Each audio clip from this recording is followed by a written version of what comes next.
All right, let's get started. My name is Kyle Shagnon. I am the marketing manager here at OpFocus. I just wanted to thank everyone for joining us on this Wednesday afternoon. We're super excited to talk about end of year operations, the do's, the don'ts, and really just best practices that you can bring into your team to set yourself up for a successful 2021. We've been doing these AMAs for a couple of months now, and we would really like to get your feedback. So towards the end of the presentation, I'm going to drop in a survey link. As we get into the new year, we'd love to improve these and really provide the type of content that matters to you. So if you would take 30 seconds to fill that out, we'd be very appreciative. So with that being said, many of you did submit questions when you registered, but if you did not, we really want to make this as interactive as possible. So please feel free to drop questions into the Q&A box below. And when you do ask a question, we will ask you to unmute and ask a question to MJ and David. You can take a minute or so to explain yourself and your situation, and just to give them some context, they'll then take 5 to 8 minutes to answer it. So with that out of the way, I'll go ahead and introduce our two speakers today. So we have MJ Kahn. She is the Senior Vice President of Technology here at OpFocus. She holds 5 Salesforce certifications, I believe. And she has over a dozen of years working in Salesforce development. She's a true rock star in what she does, and she'll be able to provide a ton of insight. David Carnes is the founder and CEO of OpFocus. He has more certifications than I was able to fit here. Also a true expert in what he does, and he hosts his own webinar series called the Dashboard Dojo. So he is our resident Salesforce sensei. So again, when you do ask a question, we will ask you to unmute. We want to make this interactive. They did prepare some content to get us started, but again, we want to invite you to ask your questions live as well. So please state your name, your company, your title, the number of Salesforce users and admins that you have, and then we'll have MJ and David take it from there. So with that being said, I'll turn things over to MJ and David to get us started. Great, welcome everyone. Really glad that you've joined us today. It's nice to see so many familiar faces on the call. You know, in thinking about end of year do's and don'ts, we started to think through what does it mean to be thinking about an end of year. And for so many of us in Rev Ops, there's one piece of it that's closing out 2020. And then, you know, whoosh, right behind it is, you know, planning for the new year. And there are just implications to some of the decisions we make as we're closing out the year and getting ready for the new year. And they certainly impact systems, data, process, and reporting. So we thought to talk through that. We'll try to address questions along the way, and then we'll also have Q&A time toward the end. We'll also share some additional ways to learn. Why don't we get started? All right, so in thinking through closing out 2020, we thought to talk about current projects. We thought to talk about reporting, tech debt, and governance. And governance is one of those things that just kind of, the ball just kind of keeps getting pushed down the field. You know, MJ, I'd love to hear about closing out current projects. You seem to be a stickler for tracking projects. What are some thoughts you have on closing out projects for the year? Hi, David. Yeah, as you know, as many of you on the call know, I am a stickler. I'm a bullet list person. I'm a list person in general. And at this point, you may be looking at your list of things that need to get done by the end of the year and just sort of holding your head in your hands. There are all these ongoing initiatives that you've been teeing up and working to get done that need to be done by the end of the year. It might be your account-based marketing implementation. It might be your new price book management strategies. It could be any number of things, but you've got these initiatives you've been working on and you've got a hard and fast deadline. You really are driving to get those done at the end of the year. At the same time, you probably have, because it's the end of the year, more and more requests that just keep getting piled in. All of a sudden, leadership is asking, can you help them prepare for the upcoming sales meeting or an upcoming board meeting? You need to start and probably even finish compliance-related activities like security audits and other kinds of audits. More and more gets piled in, and the deadline, the end of the year, stays fixed. So at this point, your temptation might be to say, well, we got to get everything done, so we're just going to dig in and get everything done. And my suggestion to you is actually to stop for a second, take a breath, and assess where you are.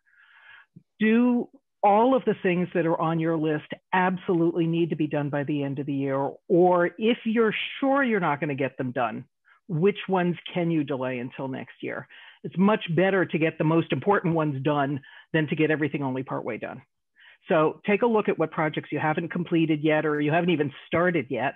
Take a look at the staff that you have, and keeping in mind that you've got PTO coming up. You've got people on your team who are going to be out. Can you count on those people being available to do the work to help you get through to the end of the year?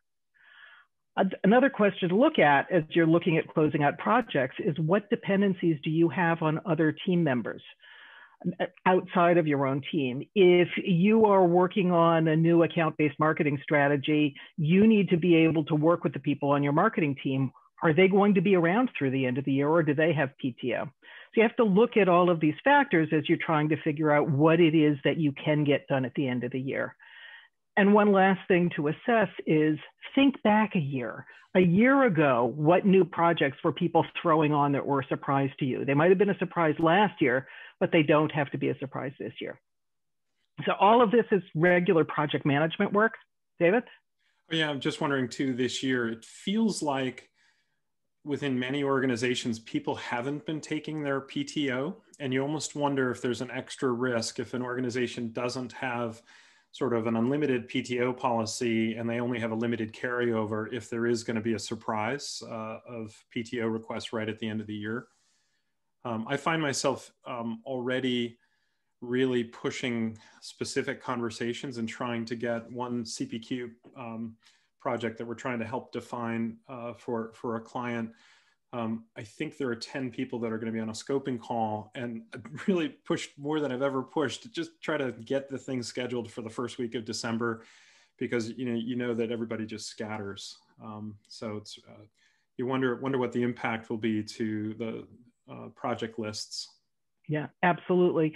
During the normal course of the year, it may not be as important to keep track of when people are planning PTO. If you know a week or two ahead of time, you can usually work around it. But as you've got that hard and fast deadline at the end of the year, knowing in advance who's taking PTO through the end of the year could be really important to you. At OpFocus, we actually have a custom PTO object in our org, and we have a custom calendar page. And you go to the calendar page and it shows you who is going to be on PTO when, based on when they filed their request for PTO. Lots of different schemes for dealing with that. We found dealing with it right in Salesforce to be most helpful. The main do's and don'ts I have for closing out projects at the end of the year are, do assess what's on your team's list for the end of the year, and do take the time to assess what you realistically know you can get done. Don't assume that the list is immutable. If the list is too large and you're at risk of not completing something, you need to do some triage, and you're much better off if you do that proactively rather than if you wait until the last minute and then have to disappoint someone. Better to disappoint them a little early.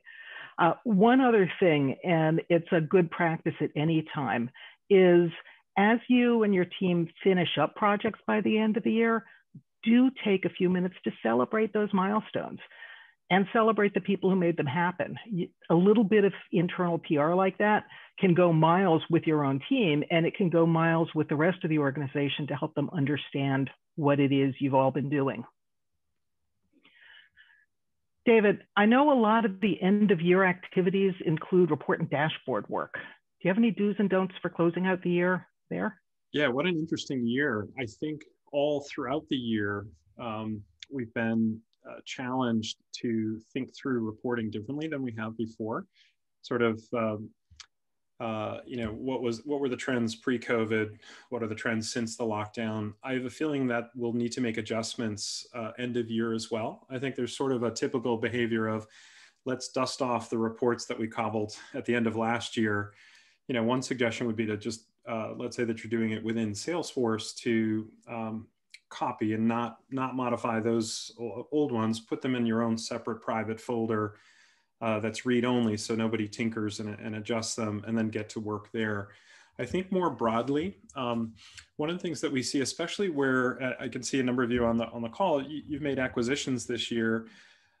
We can't make assumptions that everybody is using the same terminology.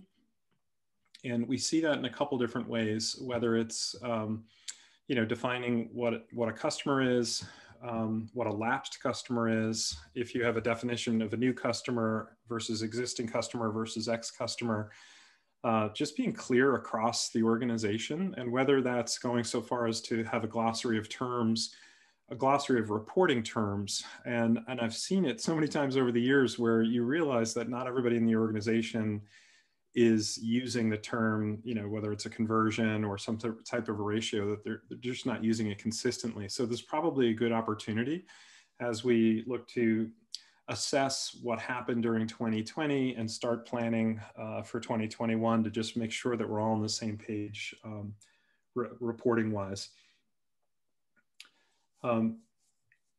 Yeah, it's probably the main thing in reporting to close out the year. I think we'll have other things to talk through in planning for the new year. And once the organization defines what that go-to-market motion is for the new year, and we start to lay out what the territory plans are, try to level out the territories, there are additional impacts on reporting. MJ, what about tech debt? So this goes hand in hand with current projects, but those are the projects that we've sort of let languish. Definitely. And David, you're right.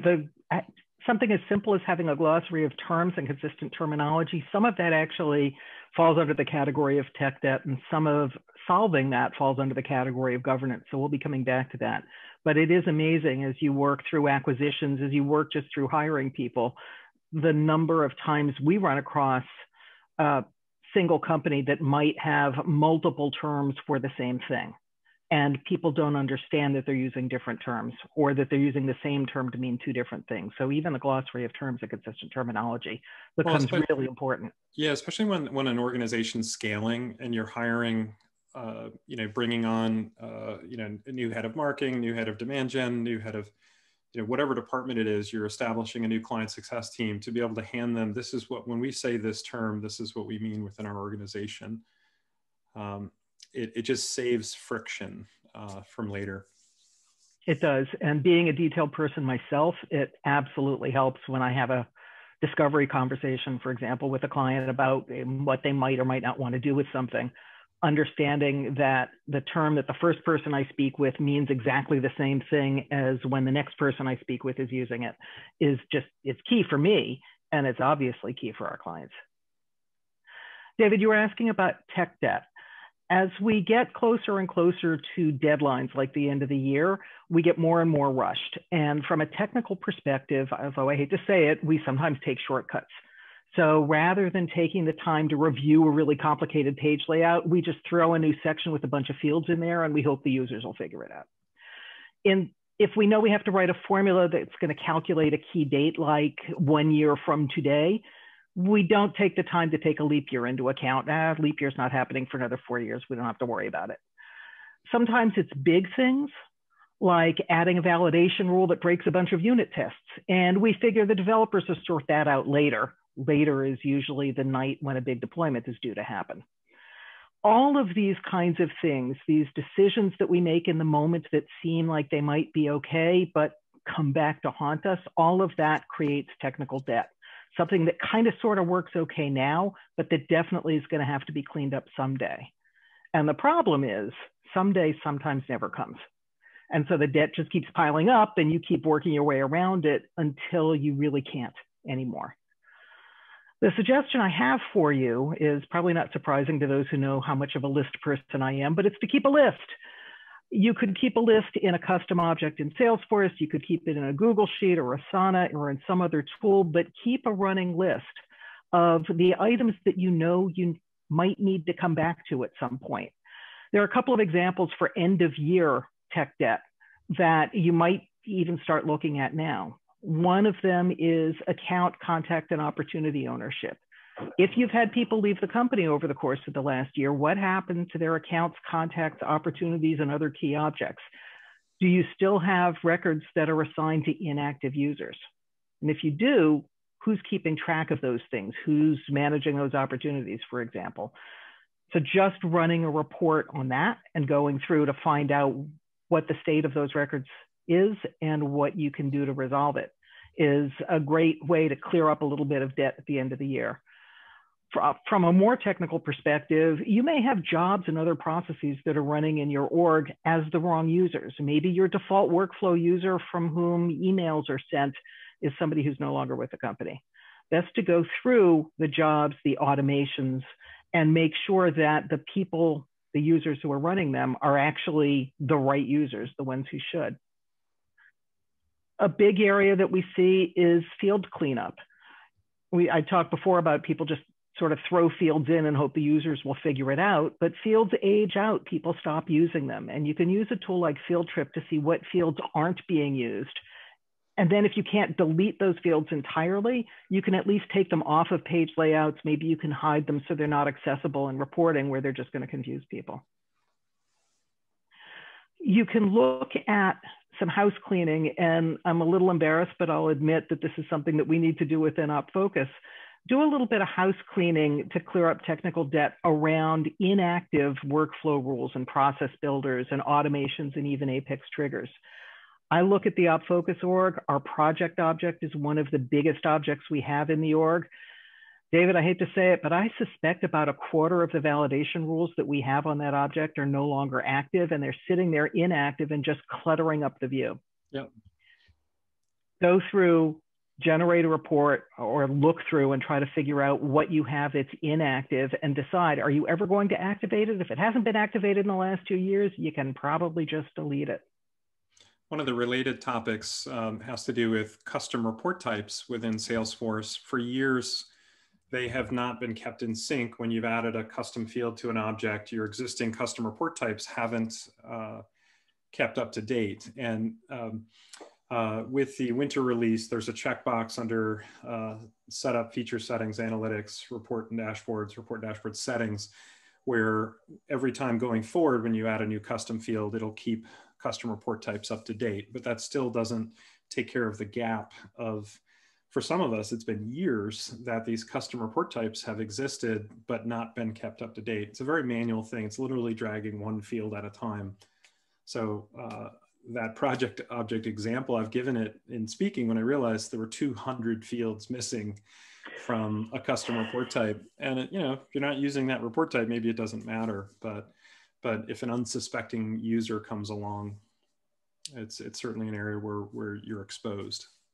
It definitely is, David. And the fact that fields are missing because we didn't think to add them before we had that checkbox that makes it so easy. The fact that things are missing is a challenge, and you'll occasionally get people saying, how do I report on this field? And you realize you have to go back and modify the custom report type.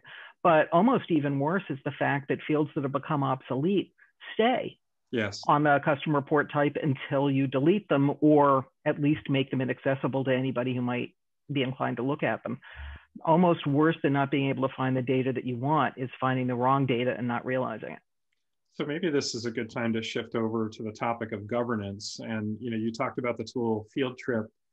One exercise that I think is a really healthy thing to do is to use a tool. There's one called Schema Lister, and I think Kyle put the URL to the Cloud Toolkit, cloudtoolkit.co.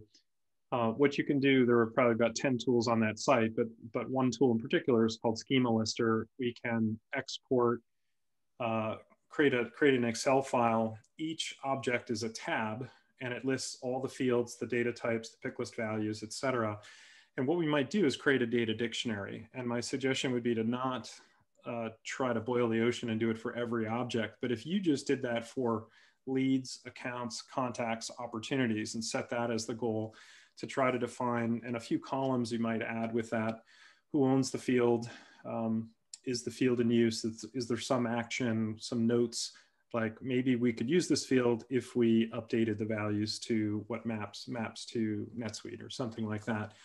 But oftentimes you realize that nobody owns the field. In fact, it was the CRO who left 4 years ago, and she had a methodology she wanted, but nobody's using it anymore. But the fields are still they're still there wasting space. So that Schema Lister, I think, is a nice tool. What other governance topics do you have in mind, MJ? I've got a couple, but I want to go back to something like a Schema Lister. We had occasion to use something like that. We actually used, I think, Field Trip instead. I could be wrong, but we had somebody who left a company that they had been at for years and years. And the concern was that they might have formula fields, they might have validation rules that specifically mention this user by name. Yeah. Because the user's mentioned by name, it's not something that's going to pop up as something that would be active if the user, or would be impacted if the user is deleted. But we had to have an easy way to scan all of the formulas, all of the validation rules for really every object in their org to find this person's name. And having a data dictionary that we know how to maintain that has even things like formula definitions and validation rule definitions was absolutely key to being able to do that. And yeah, all of that falls under the category of governance. Another one that is interesting to talk about when we're talking about governance is enhancement management. At the end of the year, people are thinking about Christmas presents and stocking stuffers, and sometimes requests come into you that are like that. The little stocking stuffer requests like, could you just add this one field for me? Or the big things like, could you just implement automatic lead conversion by the end of the year for me?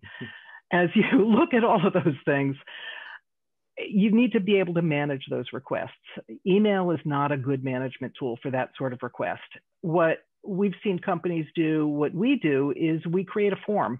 We'll actually create a custom object in our org for enhancement requests. We'll have an approval process for people to submit an enhancement request for review and approval. We'll have status fields that help us indicate whether or not the request has been submitted, whether it's under consideration, whether it's been accepted or rejected. But just having a mechanism for managing those kinds of enhancement requests, and then a process, a governance process for reviewing and approving or rejecting them is really important. I don't think there's anyone on the call who's been in my admin class, but in the admin class, we've used that enhancement request tool as a group exercise through the week. And, you know, it's nice about what we can do if we build that into Salesforce is the form for an end user can be very, very specific and short. And then when your ops team looks at it, there might be an additional 50 fields, additional statuses, and so on. And what essentially you can do with this is bake in your standard operating procedures, such as, is there an impact to reporting? Is there an impact to integrations? Have we tested this out? Along with approvals, along with where is this in the status? And you might also have notifications go out to let somebody know that their simple field request or their bigger request has been tackled. Yep, absolutely. Along those lines, we have another client, and I'm looking at the list and I'm not seeing them on it, unfortunately. But they have objects for that, but they also have an object that they call a production update request object. And if anyone, even on the internal IT or operations team, wants to deploy something to production, you do not deploy directly to production without going through this governance process. You create a production update request. You can upload and validate a change set, but don't you dare try to deploy it until your production update request has been reviewed, approved, scheduled for deployment, and until it's been verified that you've provided pre-deployment information, what steps do they need to take, post-deployment steps, and a set of testing guidelines, what needs to be tested after deployment to confirm that the thing really was deployed correctly. Having processes for the incoming requests and for the end result of those requests at deployment is really important to having some semblance of control over what's going into your system. You know, I wonder if another concept to share is that governance has to scale. We have some of you on the call that have tens of users in your Salesforce instance, and some of you on the call that have thousands of users in your Salesforce instance. And that governance has to mature along with. So some of what MJ is describing, you know, we work in environments that have, you know, many tens of sandboxes, and there's an absolute progression and a lot of control over, and a lot of times admins may not even ever work in production, which for some of you is probably an amazing thought to think of not ever touching production. But I think just the key concept there is whether it's documentation, whether it's standard operating procedures, they all have to scale. That level of governance has to scale with your operation.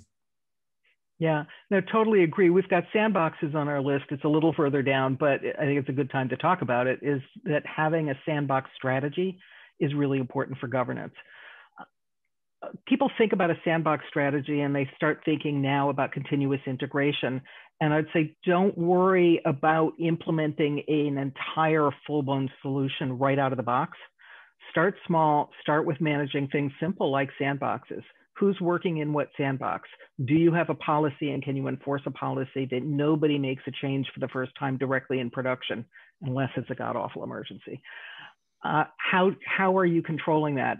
What we do at OpFocus is everybody who is going to be making a change that they want to have go to production has their own sandbox, and they need to keep that sandbox in sync with what is in production. You make your changes in your sandbox, you promote to an integration sandbox that everybody promotes to, so all the changes are integrated together. Some testing happens there. And then typically you'll promote from that kind of a sandbox to a staging sandbox, where things go right before they're due to get deployed. Final user acceptance testing happens there. And that's when you say, we're going to deploy, whether it's through change sets or CI or through any other mechanism, we're going to deploy just from staging to production. And then we'll let everyone know so they can filter those changes back down into their own sandboxes. Yeah.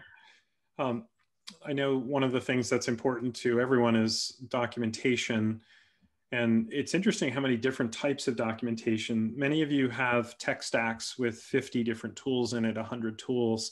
One of the things that I think is important end of year, since so many of us made our acquisition of a new tool in January or February, we have renewals coming up.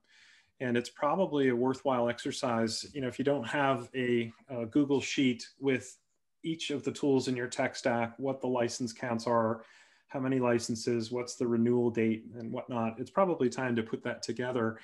I know with our own Salesforce renewal coming up, there's a 1 month notice that you have to give to dial up, dial down, swap out licenses.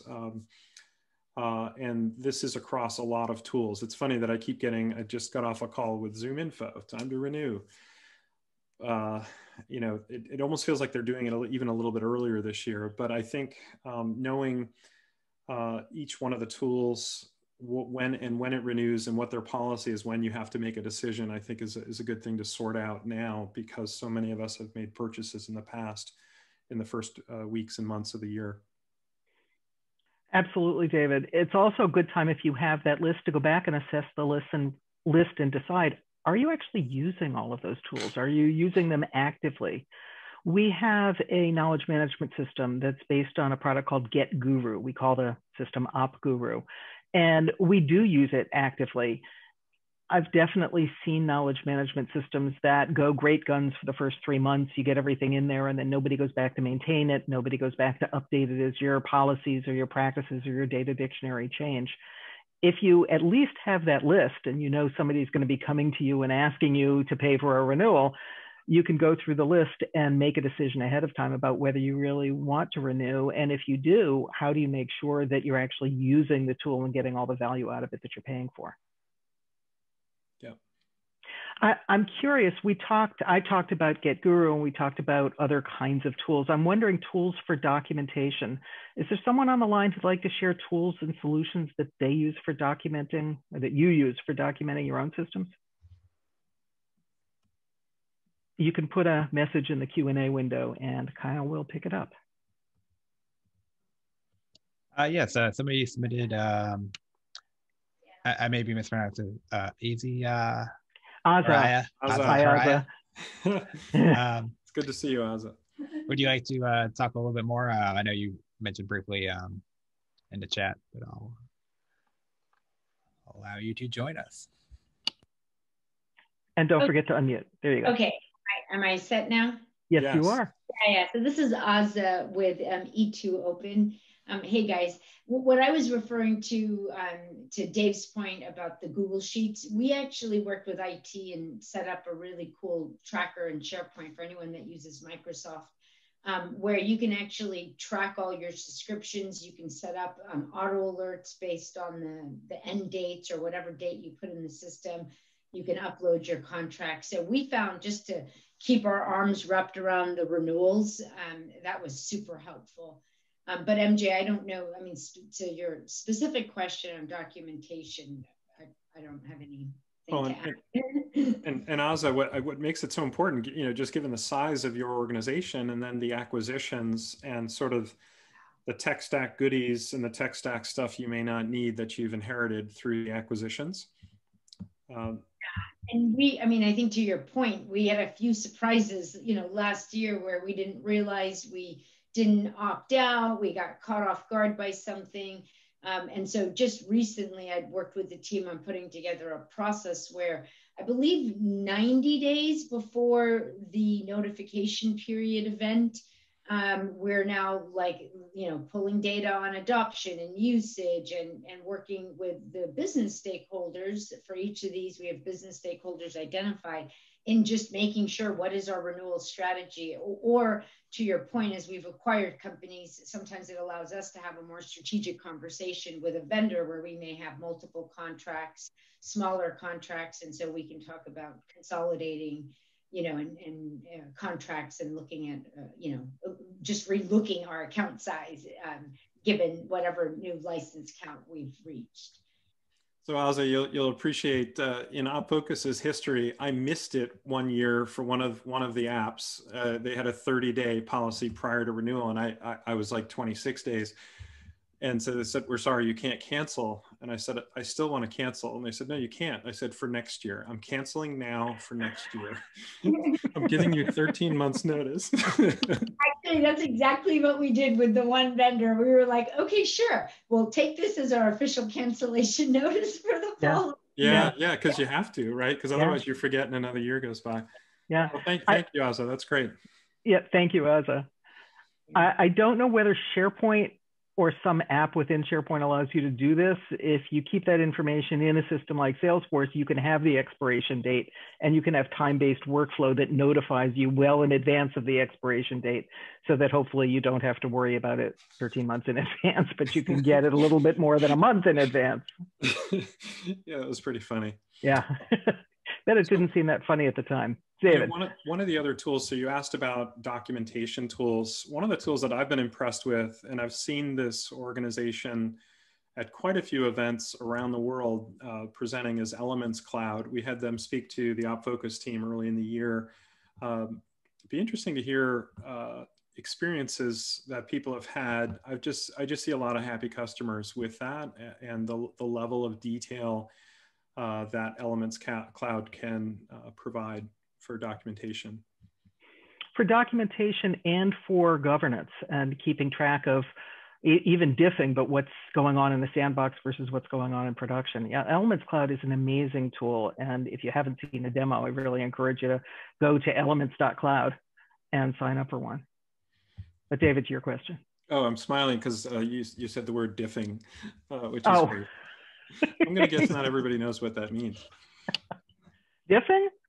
Getting the differences between. Sorry, I think it goes back to Unix. So easily, we can do it so easily with a system like Salesforce because it's just metadata, it's structure, so we can compare two orgs with a tool like that. Yeah.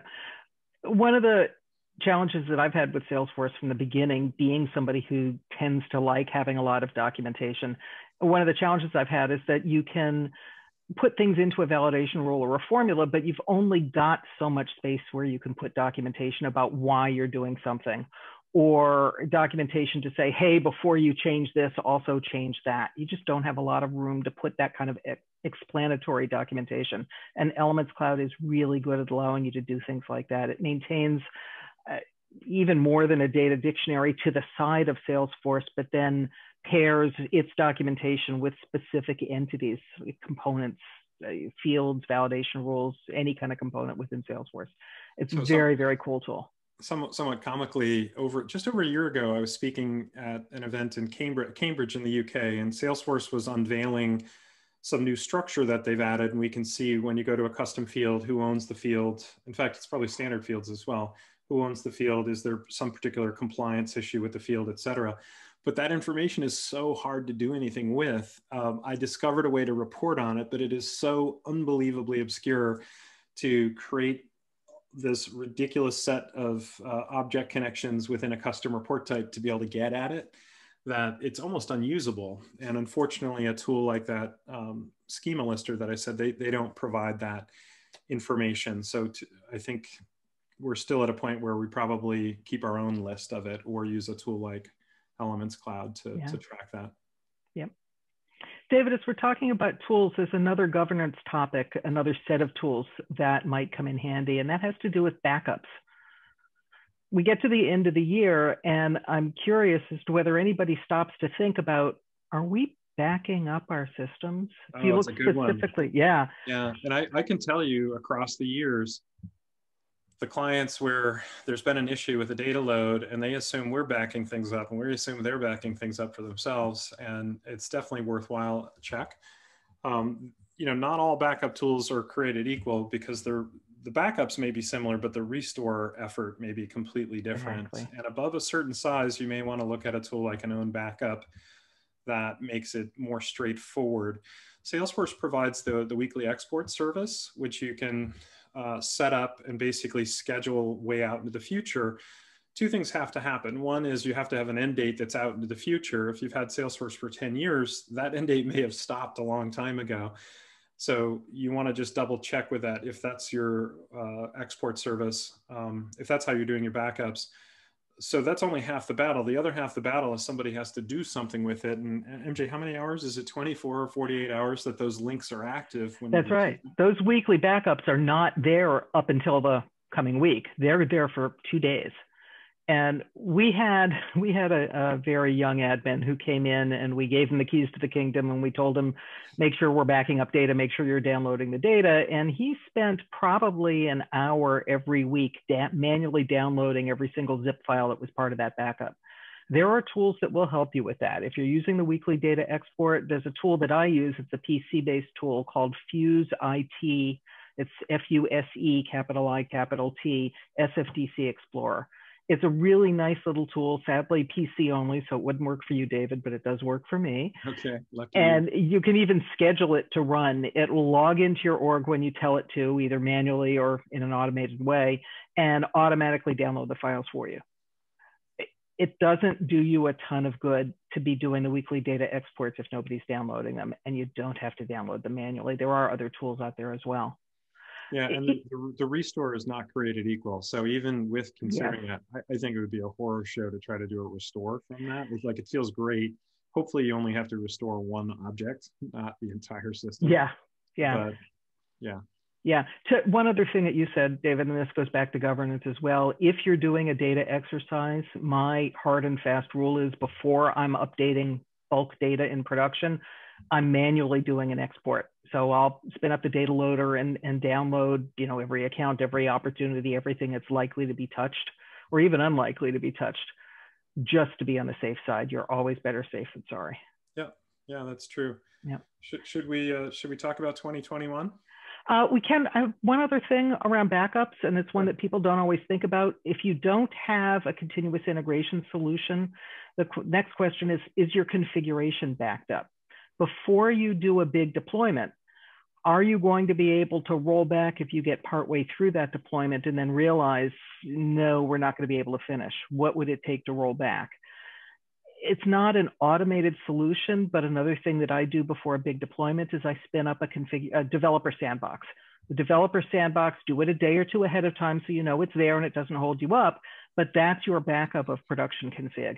So heaven forbid something happens during your deployment, at least you know in that sandbox how things used to be. And it's not just for, folks doing config or development, it's also for people wanting to do a cleanup of reports and dashboards. So if you're gonna, take a hatchet to the old junk on your report and dashboard tab, there's some techniques we can talk about for how to document that.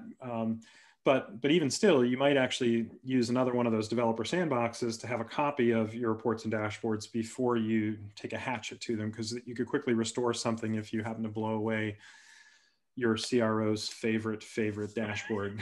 Yep, absolutely. But David, enough looking back on 2020. Where do we stand? What do we need to do when it comes to planning for 2021? Well,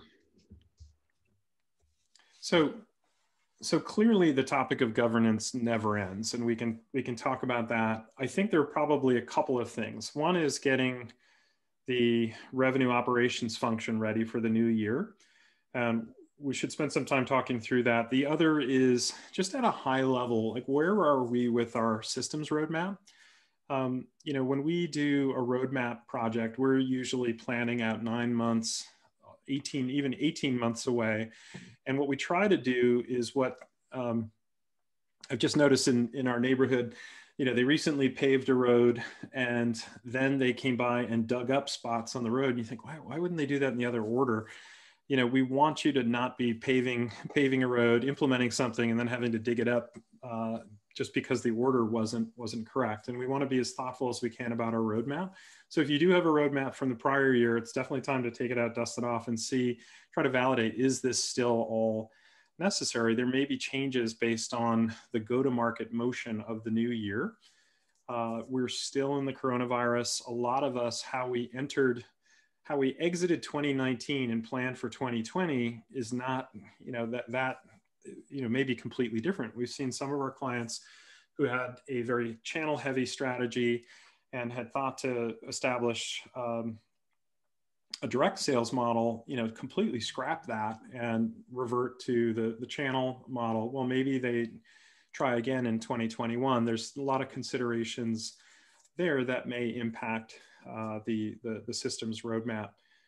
MJ, what about DevOps wise? DevOps wise, there's just so much. And I will say we're going to be talking about DevOps in a panel discussion on December 9th, I believe it is.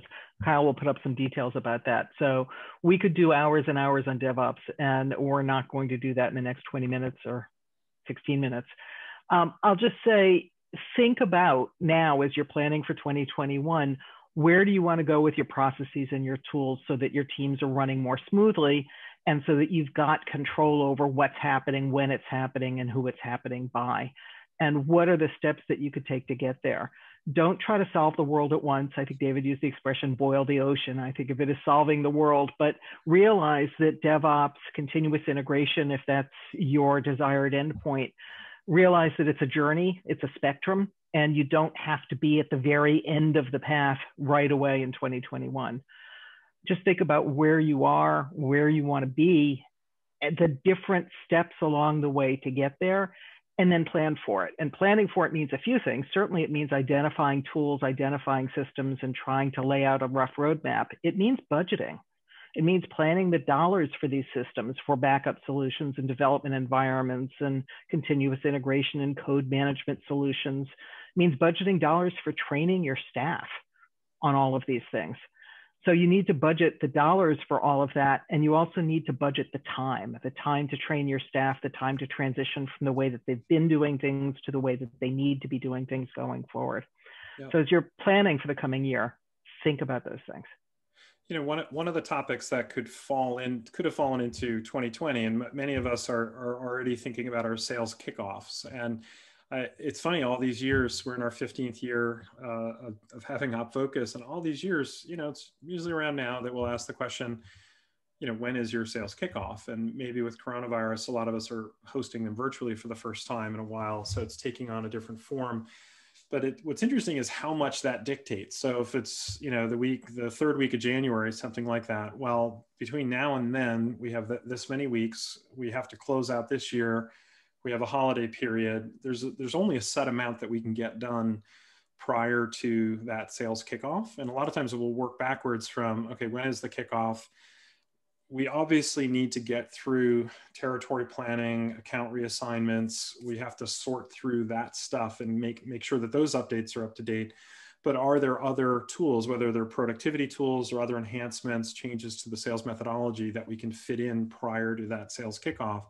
That it's like a roadmap within a roadmap because of that, you know, shortened period of time with some holidays and an end of year close potentially right in the middle.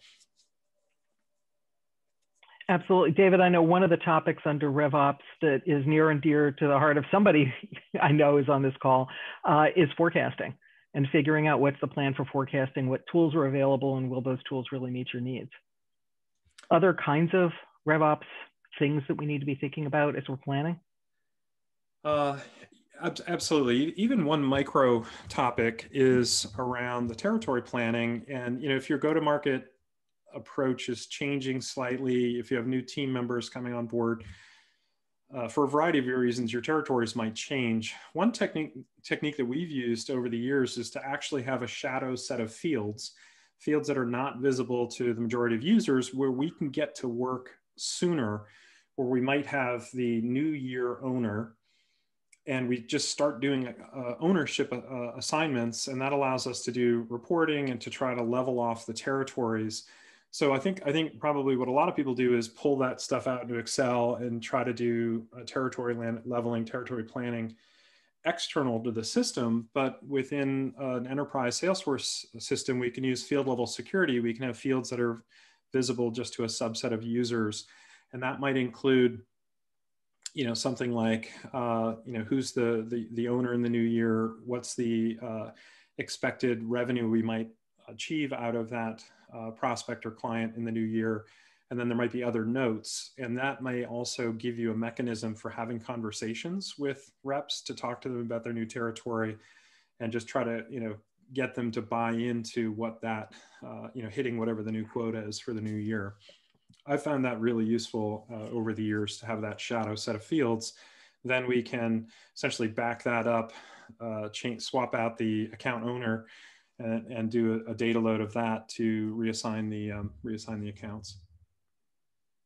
I like that technique, David, having hidden fields that regular users don't see while you're in the planning stage, and then you use that as a help when it's time to actually flip it over so that you're using the fields that you want to be using.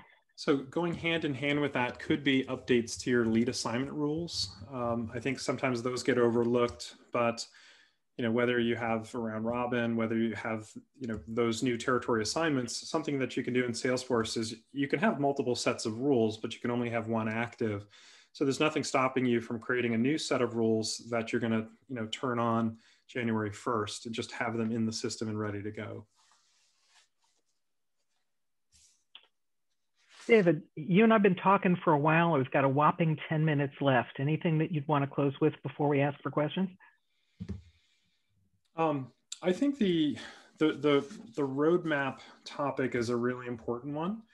We talked earlier about updating your tech stack audit. I do think it's important to realign that roadmap because that determines budget, that determines sort of headcount needs, staffing needs for the coming year, and what you're going to, like, what mountains are you going to move, and there will be a set number of big rocks. So you might look to implement, you might look to merge a couple of tech stacks or implement a CPQ or implement a new BI tool, but whatever those big rocks are, and then figure out what else that you can dovetail in.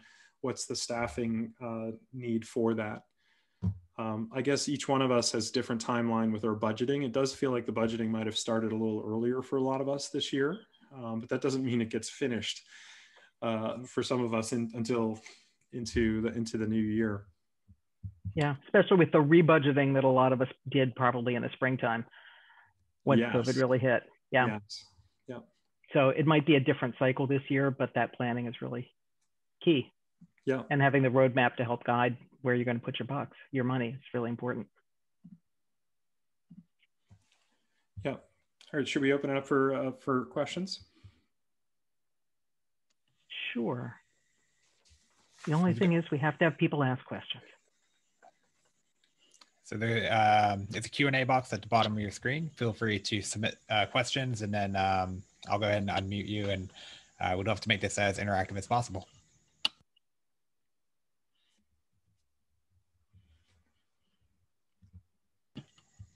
We have received a few questions here. This one just says, my company doesn't have a continuous integration process. What kind of process or tools should we put in place? Yeah, I'll take that one, David. Good. The answer is a consultant's favorite answer, which is it depends. It depends on a number of factors. First of all, what are your needs? If you're a small company, you've got one or two admins or developers, a small set of people who are making changes to the system, you may not need a full-blown continuous integration solution. You need to have some form of governance. You need to make sure everybody knows what's going on, that people are adding the right fields, that they're not adding them directly in production, but they are still staging them in a sandbox and having them tested before they deploy. But you may not need a full-blown solution. If you're at the other end of the spectrum size-wise, you've got dozens of admins, dozens of people making changes in the system, multiple departments making changes, sometimes to the same code or the same config, and sometimes to different. You definitely need to have more in place in the way of process, and probably more in place in the way of true continuous integration. I still say if you're at the very beginning of the process, don't say, well, starting next month, we move to full-blown CI. Instead, try to take things a bit piecemeal. Institute things like 3 times a week stand-up meetings so that everybody knows what everybody else is working on. Institute sandbox management so that everybody's working in their own sandbox and deploying to the next level and the next level. Institute a deployment production update request kind of process to make sure that people are not deploying to production, or even worse, making changes in production directly, at least not without true governance in place. Once you've done all of that, then it's time to, if you're a large company with a lot of changes, time to start thinking about true CI, whether it's through Salesforce's SFDX commands or through some other mechanism. We'll talk about some of this in the DevOps panel that happens on December 9th, but the really large companies with very large numbers of people making changes really should move to a system where you are using a source control management system to keep track of the changes that you're making, and stop promoting with change sets and instead promote changes through this continuous integration platform, which is what it's all about. That's a subject that we could go on for hours on, so I'll stop now unless somebody has a follow-up. Yeah, I think that'll be great to defer to December 9th to that upcoming event. What else, Kyle? Let's see, we got another question. It's kind of a little bit broad, but what's the one thing you would say is most important to consider this time of year? If you had to name one, I guess. I want to make sure that business can close. So, you know, one client 3 years ago, the opportunities were locked out for the last 3 days of the selling year. And you think, oh my gosh, what a horror story.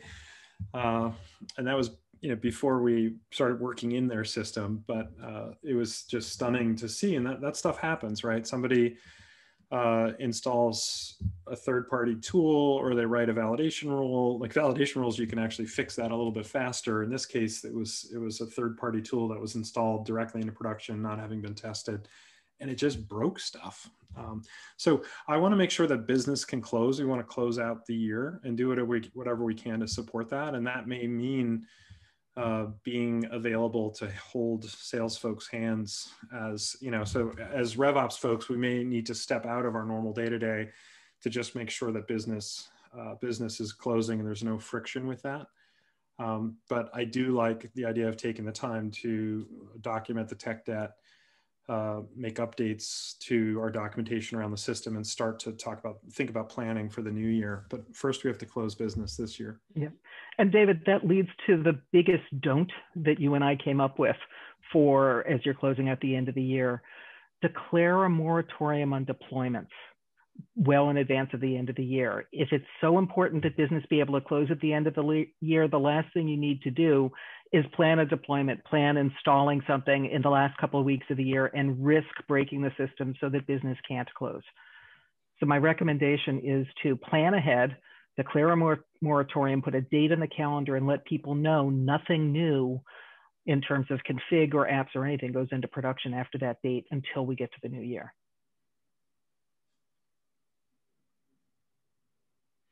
Awesome. Well, we're getting pretty close to the end of the hour here. I just wanted to thank you, MJ and David. I'm glad we were able to get to so many different topics. I personally found it extremely interesting and beneficial. So I hope all of our dear listeners did as well. As I mentioned at the beginning of the call, we would love to kind of get some feedback on this type of AMA and just see if there are things we could be doing better or improve on. So I'm going to drop just a quick survey into the chat right now. If you have 30 seconds, we would very much appreciate you filling it out. As we move into 2021, we really want to provide the best quality content that we can. So just looking at a couple of additional ways to learn that we have coming up. As I mentioned earlier, David has a webinar series called Dashboard Dojo. He is our resident Salesforce sensei. So he has a couple of upcoming events on December 22nd around what's new in Salesforce reporting, on the 21st, end of year sales and marketing reports, and on January 6th, which is the New Year's resolutions for Salesforce. If you haven't attended them before, I would highly recommend them. They're a blast. We have another AMA coming up, as MJ mentioned, on December 9th. That one's going to be looking into 2021. So taking your DevOps to the next level in a new year. And it'll be a panel discussion with MJ, as well as another one of our internal folks, Jason Curry, and then Brian Rainwright from PTC and Ezra Klingberg from Big Commerce. We've done one panel in the past, and it was extremely entertaining, extremely beneficial. So I'd highly recommend checking that out as well. And then, as David mentioned, he does courses on Salesforce 3 times a year. So we have a couple of those coming up in February and March. I personally have taken his Salesforce admin course, which is amazing how much content he can fit into 5 days. Whether you're a veteran in Salesforce and you want to stay up to date with the newest features, or if you're just getting your feet wet, I could not recommend it more. The other one is based on Salesforce reports and dashboards. I haven't had the honor of attending that one, but I've heard outstanding things. So with that being said, thank you again for attending. We hope to see you again at some of these upcoming events. And I hope you have a great rest of your week, everyone. And thank you again to David and MJ. Thank you, Kyle. Thank you, MJ. Thank you. Have a great rest of the year. Thanks, everyone. Bye.